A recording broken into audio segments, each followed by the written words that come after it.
જગા હવે તો જી શું ઈ અટાણે આપણે બે અહીંથી પ્રેમથી નીકળી જાય ઘેર ચા પીને પછી કઈક વિચારીએ હું કરવું નહીં. તો હું છોકરા વિચાર કર્યો. કઈ નહીં બસ કાકા તમે કરો એ ઠીક ને મારા પપ્પા કરે એ ઠીક. છોકરી જો ગમે ને બટા.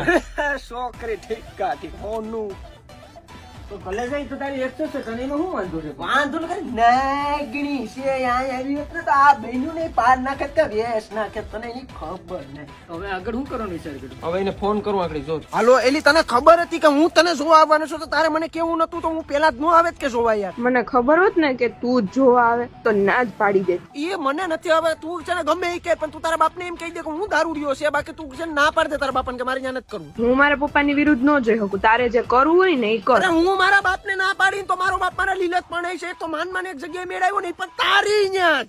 પપ્પા મેં ગામમાં ઓલી છોકરી વિશે જાણ્યું હતું પણ એના લખણ હારા નથી લાગતા મને. તો તારા ક્યાં હારા છે? મળે એ હારું કે બાકી તારા તો લીલત પરણાવવાના રે. બટા ઓ માટે દાગીનો કરેવો છે 5 તોલો, કાલ સવારમાં દેવા જવાના છે, તૈયાર થઈ જજો. જગા યાર મારે તો ધોકા કરી ગયા. કાં શું થયું? મારા બાપાએ 5 તોલા દાગીનો કર્યો ઓલી હાટું કાલ સવારમાં દેવાઈ જવાનું છે. અરે ભાઈ એમાં જોઈ લે હું એમાં નો ટેન્શન લેવાનું.